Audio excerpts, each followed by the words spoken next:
What's up, YouTube friends? My name is Danny Jones, and welcome to Jones Vibes. Jones Vibes.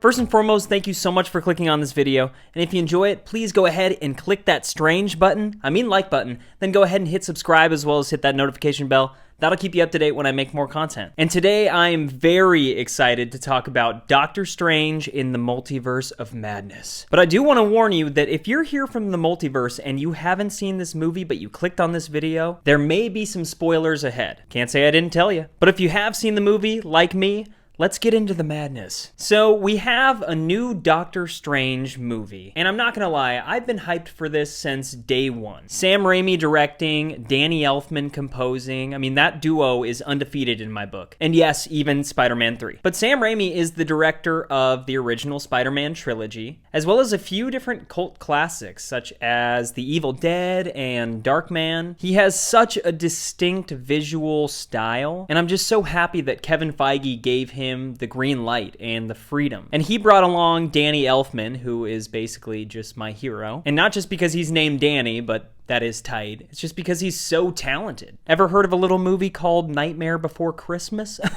But then getting into the cast and, of course, reprising his role with about 4 or 5 different versions of Doctor Strange is Benedict Cumberbatch. And I swear, he just gets better and better. But does his facial hair? The answer to that and more at the top of the hour.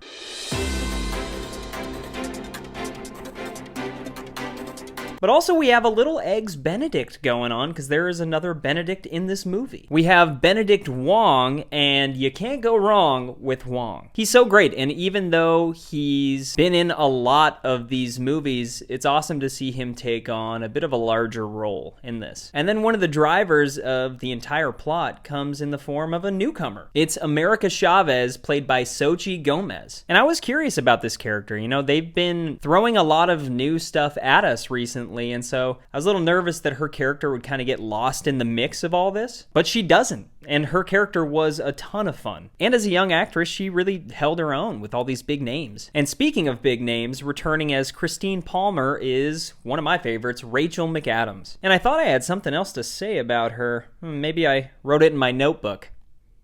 But she brings a lot to this story. Like, she's Strange's heartbeat. And there's a lot of that emotion that pulls from the What If episode on Strange. You can really feel it. And then last, but 1,000 times not least, we have Elizabeth Olsen playing Wanda. And after WandaVision, just knowing the potential that this movie had if Wanda were to become the big, bad main villain had my mind racing. And we find that out like 20 minutes into this movie. I almost stood up and cheered. I was like, yes!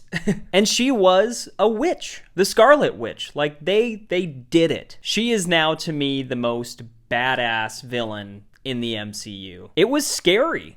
And it's funny that I say witch because a random thing that I thought of was like, this movie almost gave me Wizard of Oz vibes. And that being said, Sam Raimi did direct Oz the Great and Powerful. Underrated movie. And just to touch on Wanda a little more, her character has one of the most, if not the most, impressive character arcs in the entire MCU. From the crazy girl that's just like levitating things with her mind and she's locked in a cage with her brother, to seeing her brother die and then being thrust into the spotlight as an Avenger, but not really fitting in, and then finding love with Vision, and then losing him, and then leading into the events of WandaVision. I just love it, and I love the MCU for this, for allowing these types of story arcs to happen over the span of years. But just to break it down, I guess I'd have to say my initial thoughts right out of the theater were that this was just very unique. As a horror fan, it hit the mark, and that was unexpected. And then as a Doctor Strange movie, it really elevated his character to like a whole new level or universe. And it moves quick, and Sam Raimi's vision makes it seem like you're watching a graphic novel. It takes no time setting up the plot, like it throws you into this crazy dimension universe scene with America Chavez and Defender Strange. And apparently the only way to protect the Book of Ashanti is to take her power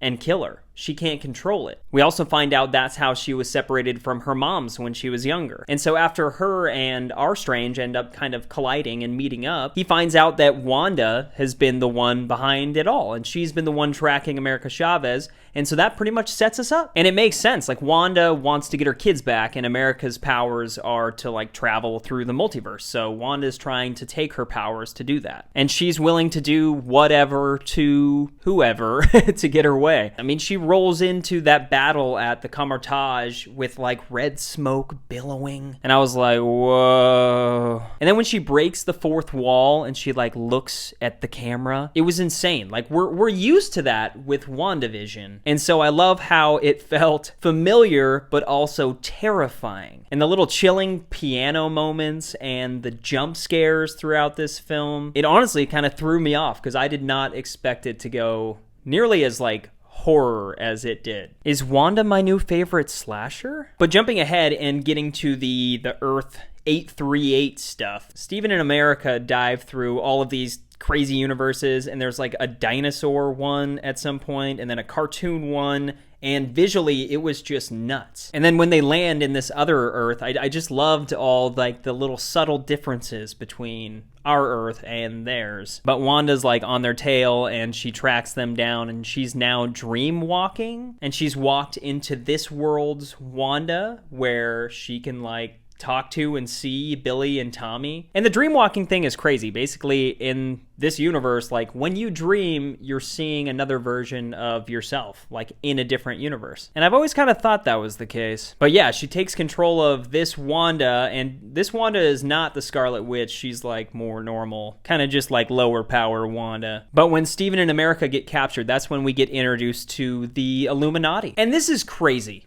Like, what did you think of all this? Please let me know down in the comments, because my mind was blown. Like, I had a pretty good idea that this was coming, and they mentioned some stuff in the trailers, but it still was just kind of shocking to see. We had Peggy Carter, or Captain Carter, we had Mordo, we had Blackagar, Boltagon, blah, blah, blah, blah, blah, as Black Bolt. And apparently Anson Adams was on the Inhumans show on ABC. I must have missed that one. But then we have Maria Rambeau, Monica's mom from Captain Marvel, and she is this universe's Captain Marvel. We have Patrick Stewart, who needs no introduction, as Professor X, and he looked dope. And then I felt like a little kid when John Krasinski showed up as Reed Richards. And side rant, start. Fantastic Four has probably been my most anticipated Marvel property since it was announced to be coming into the MCU. And in my opinion, this is the perfect cast. And I'm not talking about Goofy Movie. Even just his few lines of dialogue were awesome. Like, I'm praying that this isn't just a one and done fan service type thing. Please, please, Disney, Marvel, Feige, bring him back, please. End side rant. But they all die. Like, they're brutally murdered. It was awesome. Especially Black Bolt's death. Like, there was, like, brains, and then Captain Carter getting cut in half by her shield. But then we really get back into the Doctor Strange stuff. And the scene that he has with this, I think, Supreme Strange is nuts. Like, we've kind of been learning about the Darkhold this whole time, but we see what it can do to a wizard. And also, as a musician, just seeing two dudes fight with music notes was on a completely other level. Like, who comes up with that? Like, what happens in the pitch meeting for that? What if we use Beethoven's Fifth Symphony as a weapon? That's it! Genius! But yeah, that scene was crazy. Even just ending with him, like, landing on a pike on the fence outside. I was like, ooh. And the final act of the movie was so well made. You could have just brought a zombie in for no reason, but instead, it's like, it's a plot device. Doctor Strange dream walks into a dead body to go and save the day. So hardcore. That's just, yeah. And he also realizes that every portal that America Chavez led them through led them exactly where they needed to be. And so he trusts that she's going to know what to do. It almost kind of felt like a Morpheus and Neo type situation, like she's the one. And I'm stoked about her future in the MCU. But then Wanda has this very raw and emotional scene where she snaps at little Billy and Tommy. And Elizabeth Olsen does such a great job with these scenes. But yeah, then she snaps out of it and she kind of crumbles the temple that she's in. And it looks like she dies, but she's not dead. You heard it here first. But then Steve even tells Christine that he loves her in every universe, which was, a little heart-wrenching there. Like I mentioned before, like she is his rock, his heart. But they have to part ways. And he read from the Darkhold. So we see this like third eye pop up on his forehead. And I was like, okay, what? And then it ends. And the post-credit scenes were interesting. What did you think of all these? Charlize Theron shows up and she's like, something, multiverse, come with me. And he's like, okay, cool. I guess she's Clea, Dormammu's niece. But the final one was Bruce Campbell, and, it's just a funny little gag. Raimi always has him in his movies, or at least all these comic book movies, so it was kind of funny. I actually had this idea for a post-credit scene, like, while I was watching the movie, and I really wish that it would have happened, but it didn't. Just showing John Krasinski or Reed Richards, like, living through his death from Wanda, but then waking up in bed and like breathing really hard and just being like, and then hearing Sue Storm's voice kind of ring out in the distance, like, are you okay? And he's here in our world, and I just thought that would have been so perfect, such a good way to set it all up, but nope. And also, like, there could have been room for other characters in this. I think they kind of just played it safe, which I'm happy. It's a very tight, structured story. But I felt like it was missing maybe a little Vision. But seriously, like, I didn't hear Vision really mentioned much at all besides Wanda just kind of mentioning his death. And you have to figure that there are versions of him out there. So I kind of half expected him to show up, as well as I felt like it was the perfect opportunity to kind of reintroduce Shang-Chi into the mix, maybe have him show up in a cool way. But yeah, I mean, that's the movie, and I'm genuinely curious, like, what did you think about it? Some people are saying it's too scary or it's too different. I don't know. To me, that's kind of what the MCU is all about, like creative freedom in a big studio space. I mean, just look at Thor Ragnarok compared to Thor the Dark World, or The Winter Soldier compared to the first Avenger. Like, giving these directors freedom, it just really makes for some awesome movies. And I loved it, but please feel free to let me know down in the comments. And also, if you enjoyed this review, please go ahead and click that like button for me. That helps me get seen by people just like you, as well as hit subscribe. It would be awesome to have you be a part of this Jones Vibes community. We get nerdy and we have a lot of fun. And also feel free to stay in touch. I'm on Twitter and Instagram at Jones Vibes Only. And yeah, that is Doctor Strange in the Multiverse of Madness. I hope all of you are safe, happy, and healthy, and I will see you next time. Jones Vibes.